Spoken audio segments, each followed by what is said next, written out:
세상에는 많은 종교가 있고 종교마다 경전이 있지만 시가문을 따로 편집해서 경전으로 하고 있는 종교는 오직 기독교뿐이라 했습니다.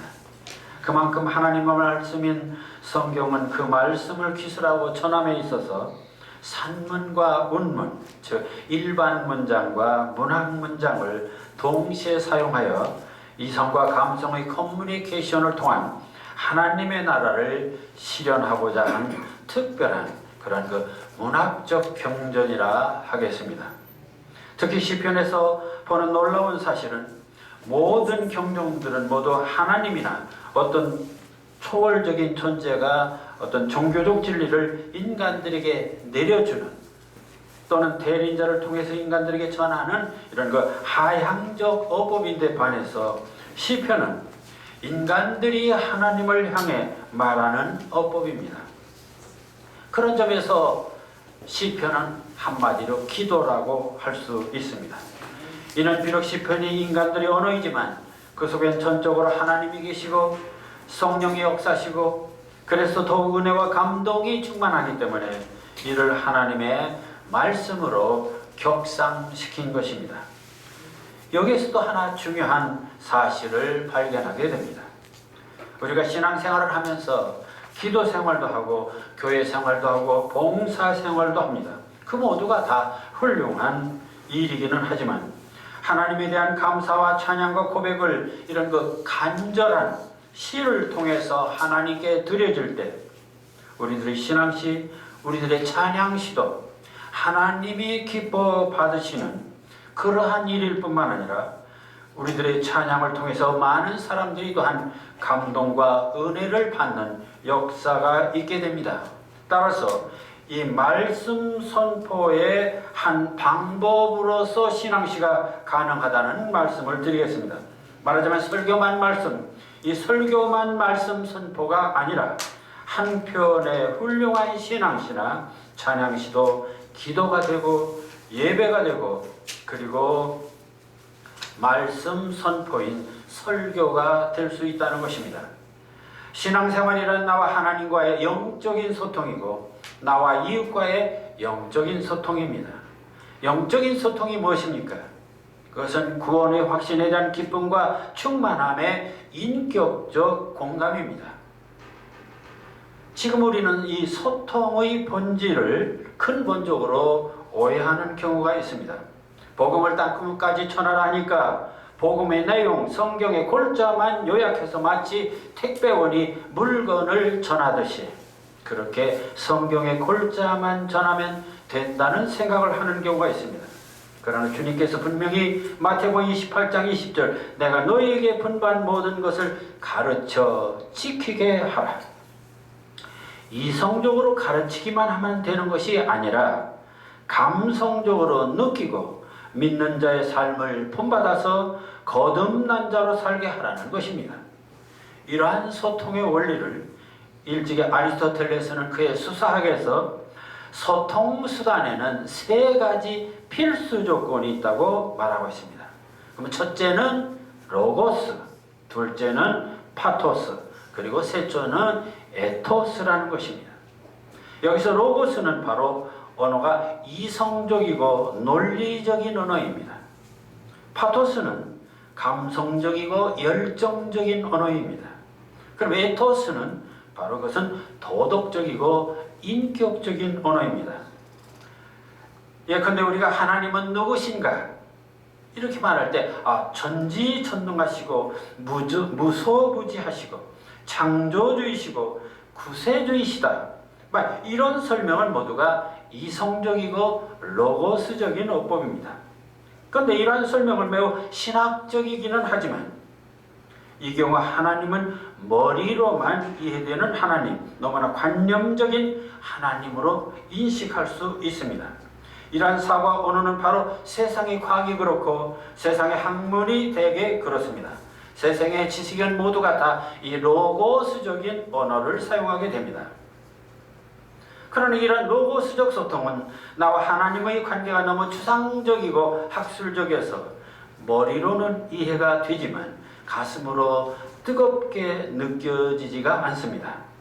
그래서 아리스토텔레스는 정말 훌륭한 소통은 이성 중심의 로고스적 어법만이 아니라 사랑과 정열과 뜨거운 피가 넘치는 이 파토스적 어법이 있어야 한다고 했습니다. 바로 문학적인 언어, 시적인 언어가 그것입니다. 따라서 이 파토스적인 어법에서는 전지전능하신 하나님 대신에 아버지 하나님, 여호와는 나의 목자시니 내게 부족함이 없으리로다. 나의 힘이 되신 여호와여, 내가 주를 사랑하나이다. 여호와는 나의 반석이요 나의 방패시요 나의 구원의 뿌리시요 나의 산성이로다. 이런 어법들이 바로 파토스적인 어법입니다. 그러나 로고스적인 언어와 이 파토스적인 어법만으로는 좀 부족합니다. 왜냐하면 로고스적 언어는 너무 차갑고, 그리고 파토스적 언어는 너무 뜨거워서 때때로는 변할 수가 있습니다. 그래서 아리스토텔레스는 이 로고스적 언어와 파토스적 언어에 에토스적 언어를 추가했습니다. 에토스는 화자의 인격을 말합니다. 사람이 사회생활 속에서 보여야 할 도덕적이고 인격적인 모습입니다. 아무리 유식한 로고스적 언어를 구사하고 감동적인 파토스적 언어를 표현한다 하더라도 인격적으로 신뢰할 만한 행동이나 태도를 갖추지 못한다면 온전한 소통과 설득이 불가능한 것입니다. 오늘 우리 사회가 어째서 이처럼 혼란과 불신의 진흙탕 싸움판인가? 그것은 바로 위정자나 지도자가 바로 합리적이고 로고스적인 그런 언어도 없을 뿐만 아니라 공정하고 모범적이며 양심적인 에토스가 없기 때문입니다. 모범을 보이지 않는다는 것입니다. 거기다 정말 백성을 내 몸같이 사랑하는 파토스가 없기 때문입니다. 어째서 최근에 와서 한국 교회가 사회로부터 빈축을 사는 경우가 있는가? 교회가 로고스적 교리는 넘치는데 문제는 뜨거운 사랑의 파토스가 적고 본받을 만한 또는 신뢰할 만한 그런 모범적인 에토스가 부족하다는 것입니다. 도대체 오늘 사회는 본받을 만한 어른이 없고 멘토가 없다는 말을 하고 있습니다. 마태복음 7장 21절 나더러 주여 주여 하는 자마다 천국에 들어갈 것이 아니요 다만 하늘에 계신 내 아버지 뜻대로 행하는 자라야 들어가리라. 행하는 자가 너무 부족하다는 얘기입니다. 그런데 성경 말씀은 바로 이 세 가지 요소를 가장 이상적으로 갖추고 있습니다. 모세오경이나 복음서들은 바로 로고스적인 성격이 강합니다. 시가사나 말씀의 문학적인 표현들은 모두 감정적인 파토스를 포함하고 있습니다. 서신서나 잠언서들을 보면은 대단히 신앙인의 에토스를 잘 강조하고 있습니다. 특히 주님께서는 복음을 로고스적인 이 복음을 아주 파토스적인 어법으로 잘 드러내셨고 십자가와 부활을 통해서 이 로고스와 파토스와 에토스를 총체적으로 완성하신 것입니다. 기독교는 해라 하지 말라 하는 이 율법적이고 도덕적인 로고스와 에토스만 있는 것으로 생각합니다. 십계명을 보면 정말 율법적이고 도덕적입니다. 그러나 주님께서는 요한복음 13장 14절 새 계명을 너희에게 주노니 서로 사랑하라. 내가 너희를 사랑한 같이 너희도 서로 사랑하다. 이렇게 주님은 여기에 사랑의 파토스를 새 계명으로 추가하셨습니다. 따라서 기독교는 구원의 진리 로고스가 있어야 하고 인격적인 에토스가 있어야 하지만 이웃 사랑하기를 내 몸같이 하는 파토스가 있어야 하는 것입니다. 그런데 성경에서는 가장 이 파토스적인 이 감성을 잘 드러내고 있는 문장이 있습니다. 그것이 바로 시가서이고 그 중에 대표적인 것이 바로 시편입니다. 그렇다면 오늘 저희들이 봉독한 이 시편 13편에서는 다윗이 어떻게 이 감성적인 파토스적 언어로 하나님과 소통했을까요? 시편 13편 1절과 2절을 함께 봉독하겠습니다. 여호와여, 어느 때까지니까 나를 영원히 잊으시니까? 주의 얼굴이 나에게서 어느 때까지 숨기시겠나이까? 나의 영혼이 번민하여 종일토록 마음에 근심하기를 어느 때까지 하며 내 원수가 나를 치며 자랑하기를 어느 때까지 하리이까? 참으로 충격적인 시입니다. 우리는 기도할 때 또는 찬양할 때 늘 하나님을 찬양하고 하나님께 영광을 돌리며 범사에 감사하는 것이 우리들의 신앙 자세입니다. 왜냐하면 하나님은 전지전능하시고 인자시고 자비하시고 사랑이신 하나님이기 때문에 우리가 하나님께 할 수 있는 고백은 오직 거룩, 영광, 찬양, 감사, 할렐루야, 아멘입니다. 그런데 다윗은 지금 엉뚱하게도 여호와여, 어느 때까지니까? 감히 전능하신 하나님, 그 지고하신 하나님께 어느 때까지 그렇게 침묵하실 것이냐고 따져 묻는 듯한 이런 그 원망스러운 오도의 질문을 던지는 것입니다.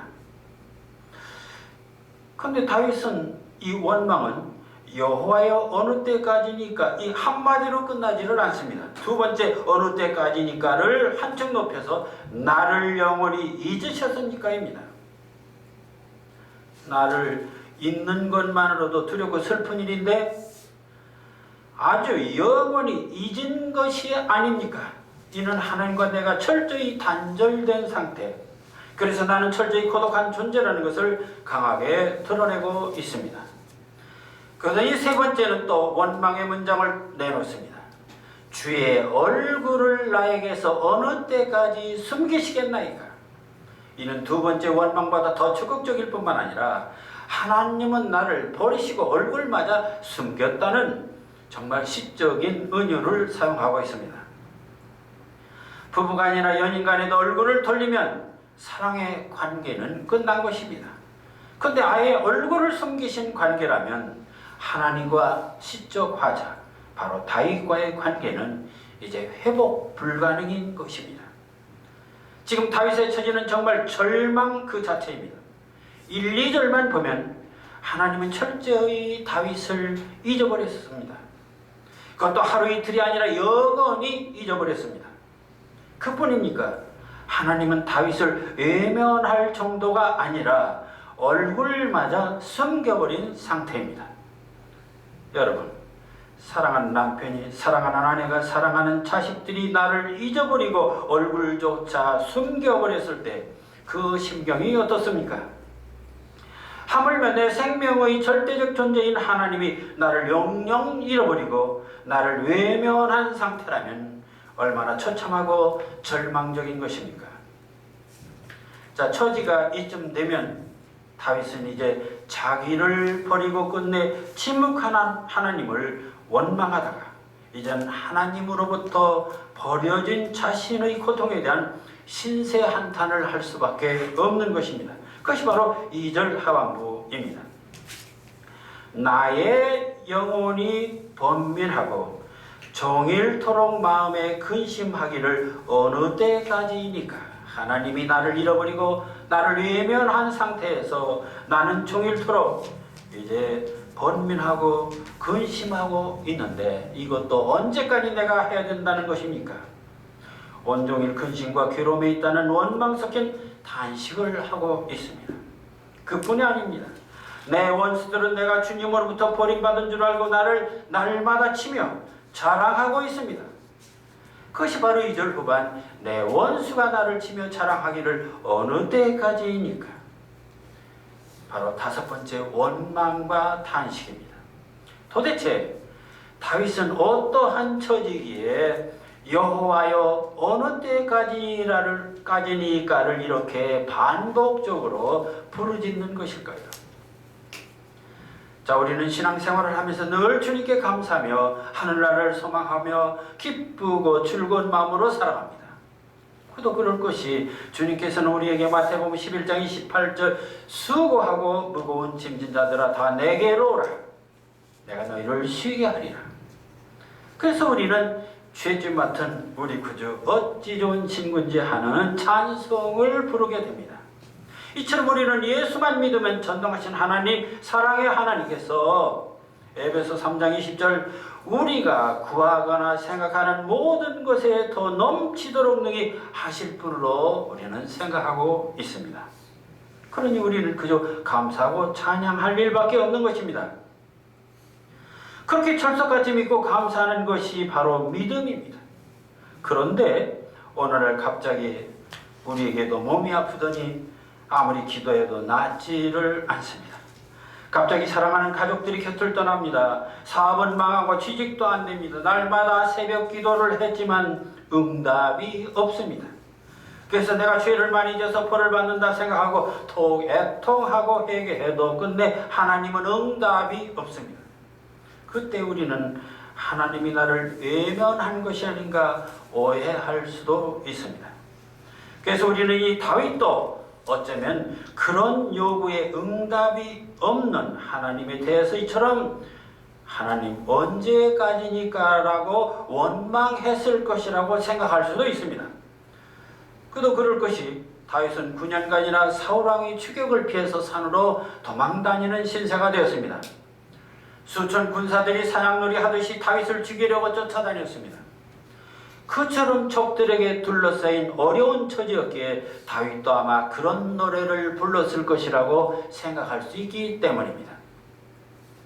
물론 육신적인 삶, 육신적인 괴로움, 도저히 견딜 수 없는 삶의 고통에서 이렇게 하나님을 원망하며 절망할 수 있습니다. 구약에서 욥기를 보면 욥은 온전하고 정직하여 하나님을 경외하여 악에서 떠난 자들아, 이렇게 훌륭한 믿음의 대표적인 인물입니다. 뿐만 아니라 대단히 다복한 인물이었습니다. 그런데 어느 날 그의 재산인 가축들이 모두 죽고 종들도 빼앗기고 7남 3녀의 10자녀들이 한꺼번에 죽고 그리고 자기 자신도 욕창으로 죽게 되는 신세가 됩니다. 이처럼 견딜 수 없는 고난을 당하자 욥도 탄식을 합니다. 그런데 탄식을 이렇게 말합니다. 어찌하여 욥기 3장 1절 어찌하여 내가 태어나서 태에서 죽어 나오지 아니하였던가. 어찌하여 내 어머니가 해산할 때 내가 숨지지 아니하였던가. 차라리 죽어 나올 일이지 왜 살아나와가지고 이 고생인가. 이렇게 원망하는 모습을 보게 됩니다. 그러나 하나님이 어느 때까지니까 이런 원망과 탄식은 이처럼 개인적인 고난이나 육신적인 고난에서만 나타나는 것이 아닙니다. 일본인 엔도 슈사케 소설 침묵이라는 작품이 있습니다. 이 작품은 일본이 17세기 도쿠가와 봉고 시대에 기독교 신자들에 간 참으로 가혹한 박해를 다룬 소설입니다. 당시 일본인들은 기독교인들을 색출해서 처형하는데 그 방법이 아주 잔인했습니다. 이들은 기독교인들을 잡아다가 바닷가에다가 십자가로 묶어놓고 밀물이 들어오면 발에서 허리로 목으로 그리고 머리를 차서 죽게 만드는 그런 잔인한 방법이었습니다. 이를 지켜보던 포르투갈 선교사 신부는 정말 탄식할 수밖에 없었습니다. 과연 하나님이 존재한단 말인가? 만일 존재하신다면 어째서 이 참혹한 이 현상에서 침묵하고 계신가?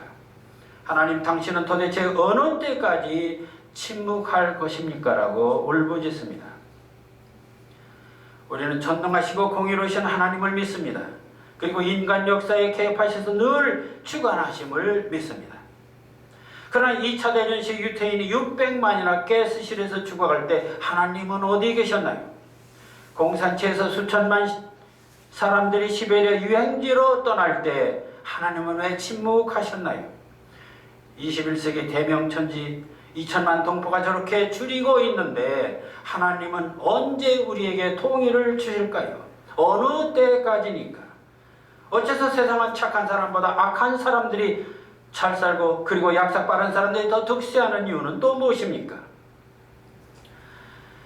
2차 대전 시 프랑스의 철학자 이 알베르 까메는 페스트라는 소설을 쓰게 됩니다.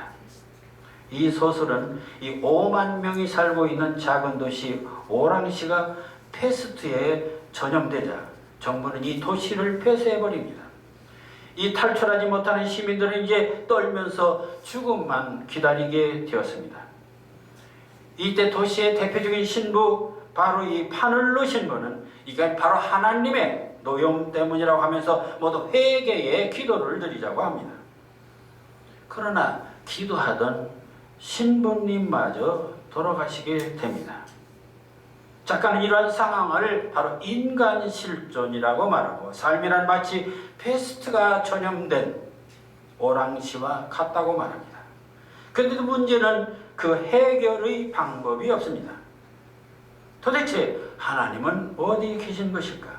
어째서 침묵하고 계신가라고 질문합니다. 그리고는 이렇게 말합니다. 이 세상의 악과 고통과 그 무수한 부조리를 보면서 나는 이제 하나님이 계시지 않다고 말하고자 한다. 나는 인간의 고통의 이름으로 하나님을 거부한다. 하나님을 부르짖던 이들은 신의 응답이 없자 신은 없다. 신은 이제 죽었다.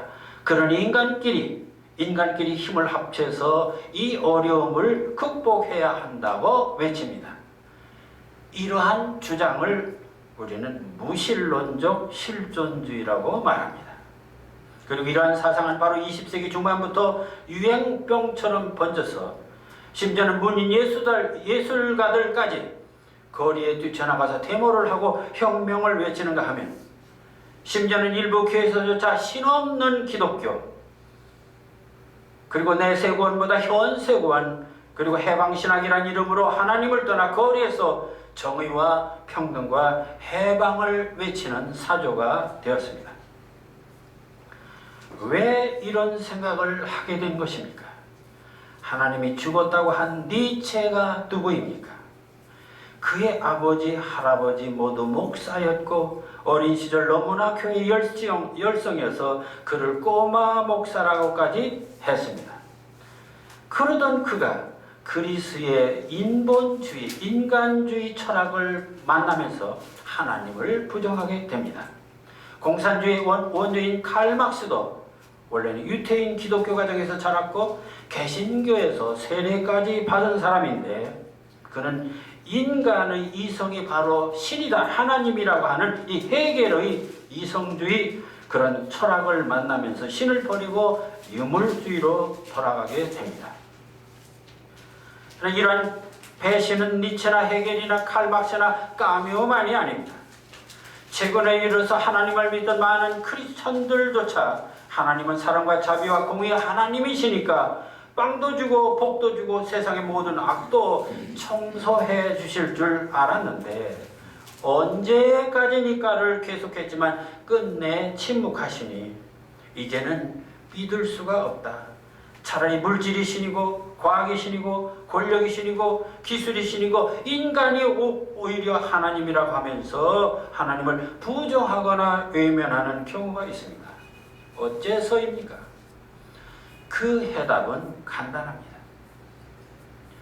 인간의 이성적 잣대로 보면, 과학의 잣대로 보면, 인간의 본능과 욕망의 잣대로 보면 분명 하나님은 침묵하십니다. 아니, 하나님은 안 계십니다. 이기적인 인간 중심의 눈으로는 물질만 보이고 기술만 보이고 육신만 보이고 현상만 보입니다. 더구나 하나님이 없는 세상, 남의 들보만 보입니다. 불의와 불평등과 부조리만 보입니다. 그래서 하나님이 없다는 이 무신론의 세계는 잘 살 것 같은데, 그런데도 또 이상하게 마침내 그들은 서로 불평하고 증오하고 자기들끼리 싸움하다가 모두가 죽게 되는 불행한 세상이 되는 것은 또 무슨 일일까요? 하나님이 없는 세상, 보편적 가치가 상실된 이 인본주의 세상은 마치 방향성이 없는 돛대기 시장과 다를 바 없기 때문입니다. 도대체 인간이 알면 얼마나 압니까? 뛰면 얼마나 뛸 수 있습니까? 이 거대한 우주의 시간과 공간 속에서 저들이 살면 또 얼마나 살 수 있습니까? 이 불완전하고 나약한 천재들이 감히 우주의 하나님을 원망하고 비판한다는 것은 참으로 가소로운 일일 수밖에 없습니다. 주여, 언제까지니까 여호와여 언제까지니까? 다윗은 이시에서 한 번도 아니고 5번이나 했습니다. 근데 이런 원망의 구절은 이시에만 있는 것이 아닙니다. 시편 6편, 89편, 90편, 94편에도 있습니다. 그렇다면 다윗이 이처럼 애절하게 언제까지니까를 부르짖은 참뜻이 도대체 무엇일까요? 정말 다윗도 하나님이 자신을 버리고 외면하고 침묵했기 때문이라고 생각할 수 있습니까? 만일 다윗이 그런 생각이라면 그의 신앙도 인본주의 신앙일 뿐입니다. 세상 사람들은 걸핏하면 하나님이 침묵하신다고 말합니다. 그러다가 마침내 하나님은 없다, 하나님은 죽었다는 무신론자가 됩니다. 따라서 이 어느 때까지니까 이 한 구절의 진의가 무엇인가 어떻게 해석할까에 따라서 구원의 길로 갈 것이냐 심판의 길로 갈 것이냐 무신론자가 될 것이냐 이 유신론자가 될 것이냐 하늘이냐 세속이냐 이 양갈래 길을 가게 된다는 사실입니다.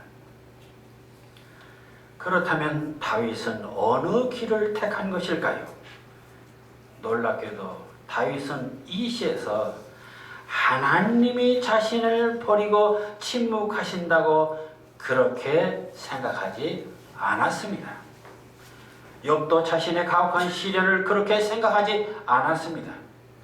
엔도 슈샤크의 작품 침묵의 주인공 이 로드리고 신부도 하나님은 결코 침묵하시는 것이 아니라고 생각했습니다. 욥은 자신의 모든 재산이 사라졌고 사랑하는 자식들 10명이 한순간에 잃고 아내마저 자신을 저주하고 육신은 욕창으로 온몸에 고름이 흐릅니다. 정말 육신적으로 이성적으로는 도저히 견딜 수 없는 하나님이 안 계신 것 같이 생각할 수도 있습니다. 그래서 주변 사람들은 이게 바로 인광보다 바로 죄값이라고 말하기도 합니다.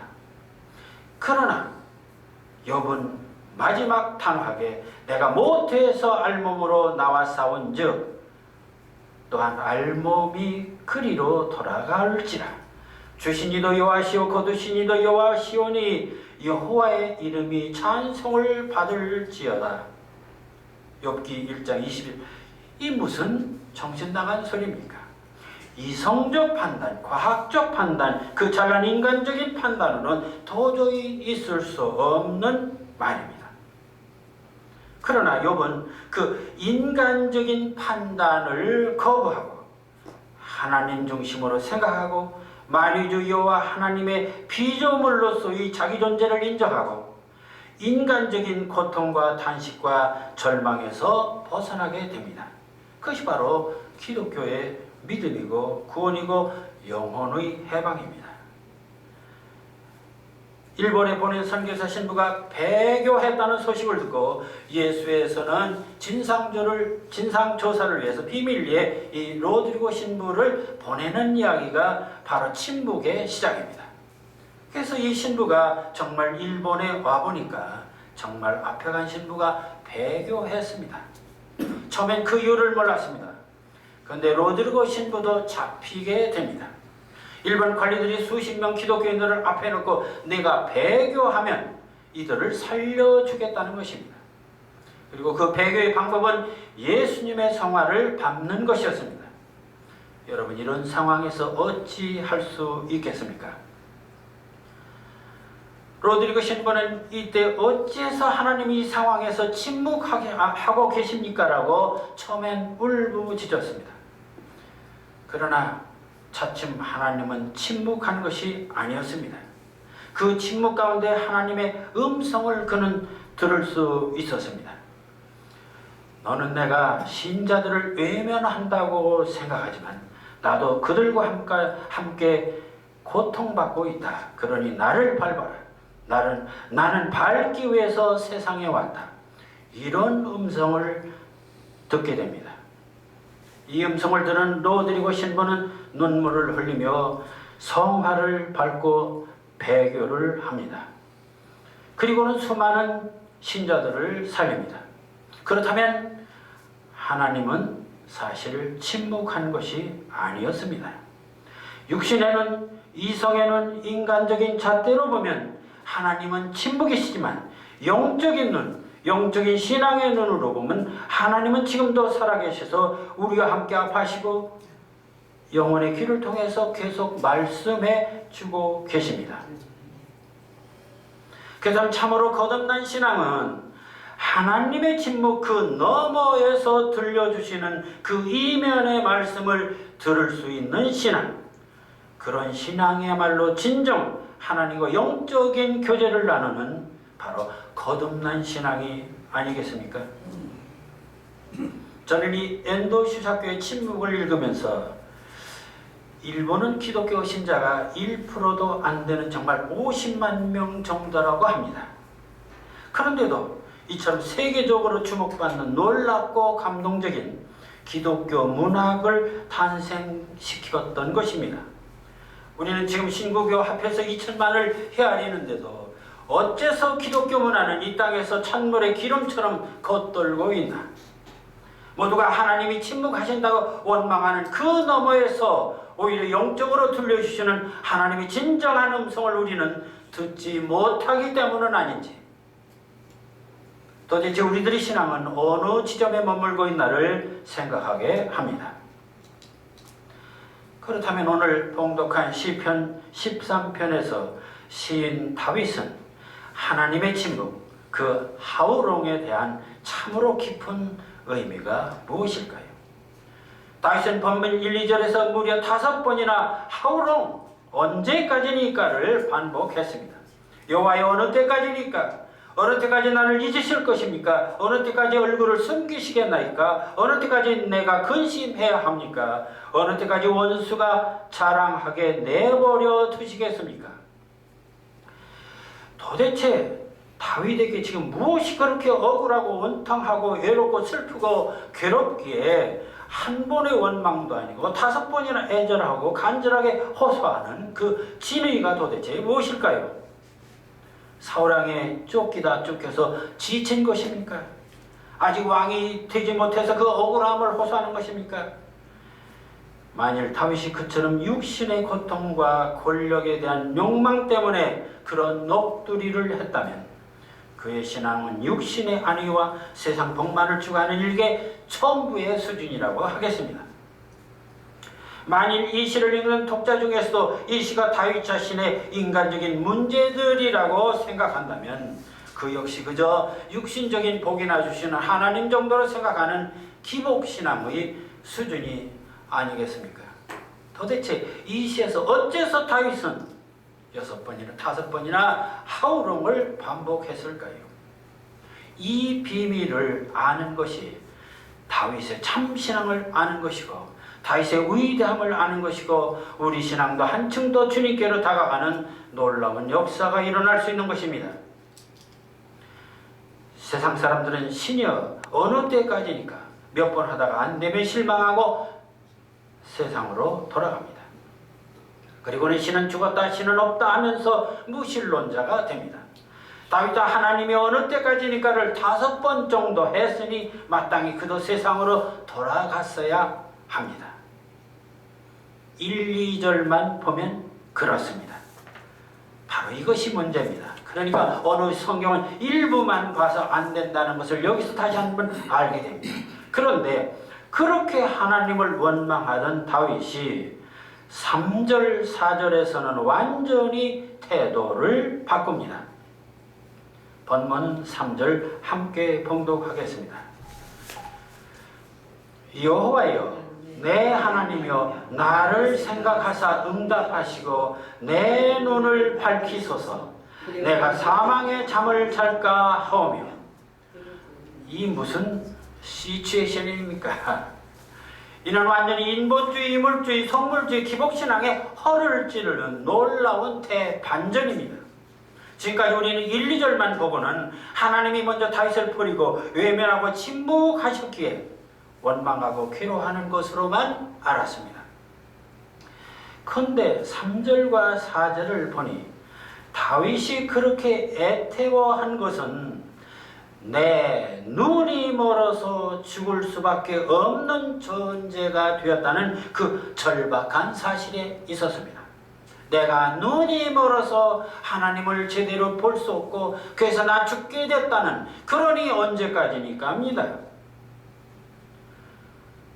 그렇다면 하나님이 나를 외면한 것이 아니라 내 신앙이 눈이 멀어서 하나님을 제대로 볼 수 없는 이 배신감, 바로 침묵한 것은 하나님이 아니라 나였다는 사실입니다. 그래서 이 절망적인 고통에서 벗어나 하나님을 바로 볼 수 있는 날이 그 어느 때까지입니까? 라고 부르짖었던 것입니다. 따라서 이 시는 하나님에 대한 원망의 시가 아니라 내가 지금 눈이 멀어 하나님과 멀어진 이 자신의 불행한 신앙 상태를 회복하고자 하는 간절한 탄원을 역설적으로 표현한 시입니다. 그러한 신앙을 뒷받침하는 것이 바로 4절입니다. 내가 두려워하는 것은 나의 원수가 이르기를 내가 그를 이겼다 할까 하며 내가 흔들릴 때 나의 대적들이 기뻐할까 하나이다. 내가 신앙의 눈이 멀어 하나님과 멀어질 때 악의 세력들이 활개치고 물질주의, 인본주의가 왕노릇하게 된다면 이는 하나님의 영광을 가리우는 것이니 제발 내 믿음의 눈을 뜨게 하소서. 바로 여기에 다윗 신앙의 위대함이 있고 다윗 시학의 놀라움이 있는 것입니다. 어떠한 경우에도 하나님을 의심하고 원망하는 것이 아니라 오히려 자신의 눈멀음을 탄식하고 자신의 눈뜨기를 간구하는 신앙, 그것이 바로 참 그리스도인의 신앙이 아니겠습니까? 이런 다윗의 위대한 믿음은 본문 5, 6절에서 이제 대미를 장식하게 됩니다. 마지막은 그 모든 원망이고 한탄도 다 걷어치우고 나는 오직 주의 사랑을 의지하오니 나의 마음은 주의 구원을 기뻐하나이다. 내가 여호와를 찬송하리니 이는 주께서 내게 은덕을 베푸심이로다. 이 얼마나 하나님 중심의 절대적인 신앙 고백입니까? 어느 때까지니까를 5번이나 반복하기에 처음엔 하나님을 원망하는 시인 줄 알았습니다. 근데 3, 4절을 보니 오히려 내 어리석은 신앙의 눈을 뜨게 해달라고 애타게 호소하는 탄원의 시였습니다. 그리고 5, 6절을 보니까 무조건 하나님의 사랑을 믿고 기뻐하며 찬양하는 신앙인 것을 알게 됩니다. 이처럼 참신앙은 먼저 자신의 나약함을 철저히 돌아보고 그런 연후에 하나님의 사랑에 무조건 맡기는 신앙, 그 절대적인 신뢰의 믿음이 바로 다윗의 신앙이고 우리가 가져야 할 거듭난 자의 신앙이고 그것이 바로 기독교의 존재이고 바로 우리들의 구원인 것입니다. 자, 그런데 만일 이 시편 13편 1, 2절에서 여호와여 어느 때까지니까 라는 이 하우롱의 구절을 5번이나 동의 반복으로 되풀이하지 않고 한 번만 했다면 나와 하나님과의 이 단절에 대한 이 절실한 감정이 얼마나 나타났을까요? 그리고 하나님께서는 어떻게 받아들이셨을까요? 하나님은 전지전능하신 분이니까 한 번으로도 족한가요? 아니, 그리 말한다면 한 번도 필요 없지요. 하나님은 전지전능하셔서 다 아시니까 그뿐입니까? 기도도 할 필요가 없죠. 하나님은 내 마음을 다 아시니까요. 그러나 하나님도 자신의 마음을 그리고 자신의 뜻을 드러내실 때는 인간이 사용하는 말로 드러내셨습니다. 따라서 마음으로 통하는 것이 아니라 말을 표현함으로써 소통한다는 사실, 이건 하나님의 소통 방법입니다. 따라서 우리들의 마음도 당신에게 인간의 말로 고백하기를 원하십니다. 그렇다면 하나님께 우리의 간절한 마음을 드러낼 때 한마디로 그 개념만 전하는 것이 좋을까요? 로고스적 언어로 표현하는 것이 좋을까요? 마음과 정성을 다하여 연거푸 반복적으로 호소하는 것이 더 좋을까요? 마땅히 절실한 내용이라면 몇 번이고 반복해서 간구하는 것이 보다 간절한 자세일 것입니다. 이처럼 같은 내용이라도 이를 반복하면서 간절하게 호소하고 고백하는 문장이 바로 시입니다. 이성적으로 로고스의 법은 한 번으로 끝나는 그렇기 때문에 감동이 없습니다. 그러나 반복적인 리듬의 역법은 감성적인 파토스가 되어서 수신자의 마음을 흔들어 감동하게 하는 것입니다. 우리가 시편에서 강한 감동과 깊은 인상을 받게 되는 것도 그 말하는 시인들이 말하고자 하는 주제가 반복적인 리듬과 바로 메타포를 통해서 수신자의 가슴을 두드리는 바로 이 파토스의 어법이기 때문입니다. 이처럼 시편 13편에서 여호와의 어느 때까지니까라고 하는 이 사실은 하나님이 나를 버리고 나를 외면하심에 대한 원망의 노래가 아니라 내가 무지해서 내 믿음이 소경이 되어 내가 하나님을 저버리고 하나님을 배신함으로써 오는 이 단절감, 그 두려움을 벗어나고자 하는 간절한 탄원의 시입니다. 그리고 사랑의 하나님께 결단코 내 눈을 뜨게 하실 것을 믿으며 그래서 마침내 기뻐하며 여호와를 찬양하겠다는 원망에서 탄식으로, 탄식에서 희망으로 가는 아름다운 노래인 것입니다. 사랑하는 성도 여러분, 여러분은 아직도 이 시에서 하나님은 다윗을 버렸다고 생각하십니까?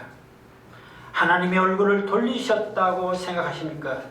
그리고 행여 여러분도 하나님은 때때로 여러분을 잊어버린다고 생각하십니까? 하나님은 창세전부터 지금까지 그리고 앞으로도 영원히 우리를 외면하시거나 잊으시는 분이 아닙니다. 침묵하시는 분도 아닙니다. 어리석은 육신의 눈으로 하나님을 보는 자들에게만 하나님이 침묵하는 것으로 착각하는 것일 뿐입니다. 정말이지 하나님이 나를 버린 것이 아니라 내가 하나님을 버린 배신을 두려하며 언제까지니까를 부르짖는 이 다윗의 겸허하고 적극적인 신앙이 부럽습니다. 그렇다면 우리도 내 믿음의 눈이 밝아지도록 내 믿음을 돌아보고 주님과 멀어지지 않도록 다윗처럼 그렇게 간절한 탄원의 기도시를 써봐야 하겠습니다.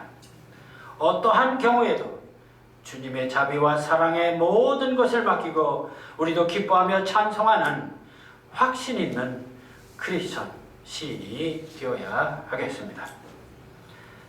기도하겠습니다.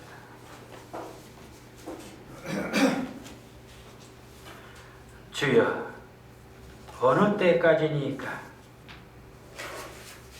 주여, 어느 때까지니까? 어느 때까지 나를 잊으시고 얼굴을 숨기시겠나이까? 당신의 기억은 아슬한 하늘, 까마득한 침묵, 당신이 없는 길은 외로운 밤길, 골고다 언덕길, 타박 걸어가는 황토길입니다. 주여, 내 어리석은 영혼을 돌아보게 하시고 감긴 눈을 뜨게 하시고 막힌 길을 열게 하소서. 그리하여 당신이 숨기신 얼굴을 바로 보게 하시고 침묵으로 주시는 말씀을 바로 듣게 하소서. 결단코 첫사랑의 굳은 언약 반석 위에 세워놓고 흔들리지 말게 하시고 눈부신 새벽을 바라보며 당신과 동행하는 길이 되게 하시고 시와 찬양으로 노래하게 하소서. 예수님 이름으로 기도하옵나이다. 아멘.